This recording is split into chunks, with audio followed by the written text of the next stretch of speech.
The focus for today is on idioms. Idioms are great because they can help you navigate some of the grammatical challenges that you would otherwise come up against. What's an idiom, or what are idioms? These are a set of words or a group of words with a specific or particular meaning that is different from the meanings of the individual words. And we're going to look at several examples. These are must-haves. Idioms are must-haves. If you don't have them in your vocabulary, your toolbox is incomplete. Let's jump right into it.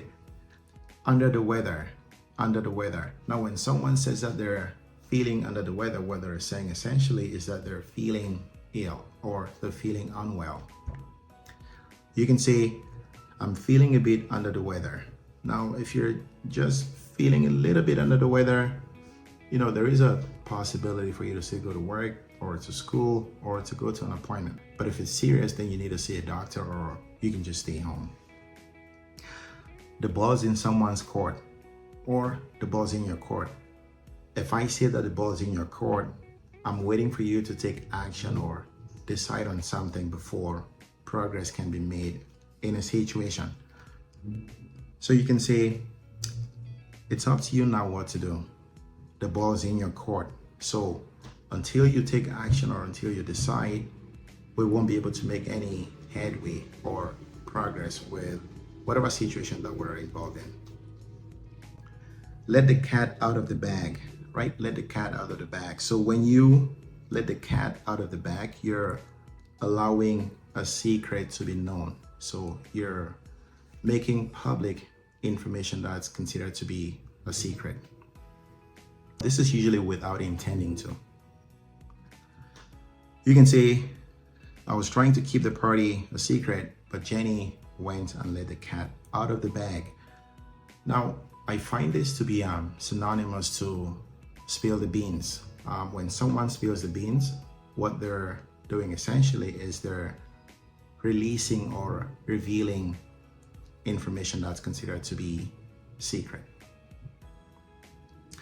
Pull someone's leg. If you're pulling someone's leg, you're trying to persuade them to believe something that's not true, sometimes as a joke. You can say, is it really your house or your car, or are you just pulling my leg?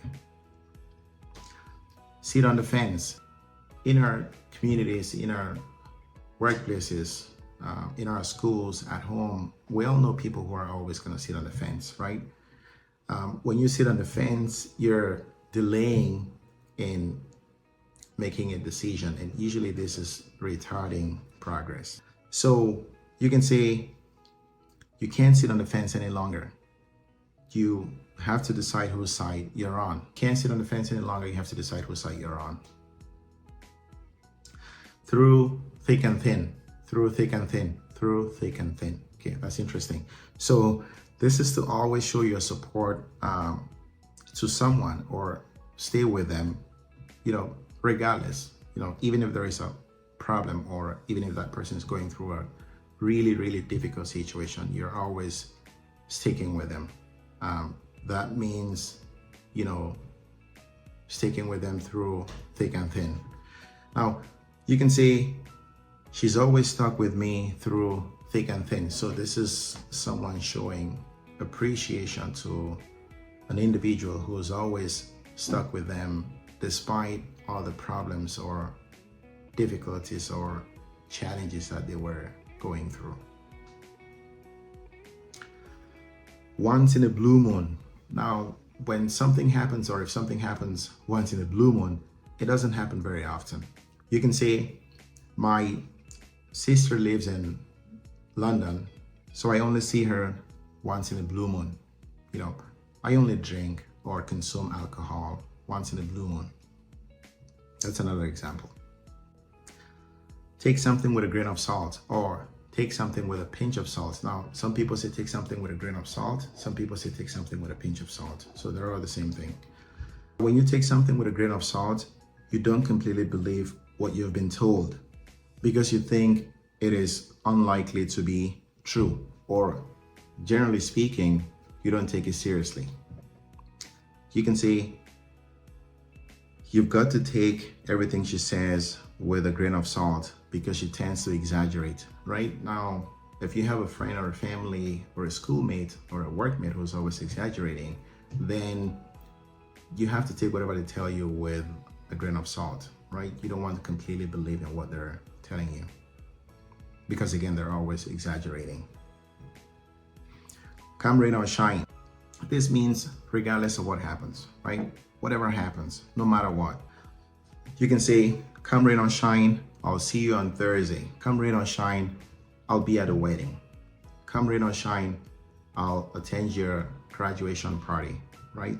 So regardless of what happens, I'll see you on Thursday. No matter what, I'll be at a wedding. Or, again, regardless of what happens, I'll be at your graduation party. Not be someone's cup of tea. Now, if something's not your cup of tea, it is not the type of thing that you like, right? You can say, thanks for inviting me, but ballet isn't really my cup of tea, right? You can say that again. This is used to show that you completely agree with something that someone just said. For example, I love your new house. If I say to you that I love your new house and you respond by saying, you can say that again, what you're doing essentially is that you're agreeing with my appreciation of your new house. See eye to eye or see eye to eye. Now, if people see eye to eye, they agree with each other, right? You can say, my sisters don't see eye to eye with me about the arrangements. All right, that's everything we've got for today. Hope you did find some value. Until next week, take care and bye for now.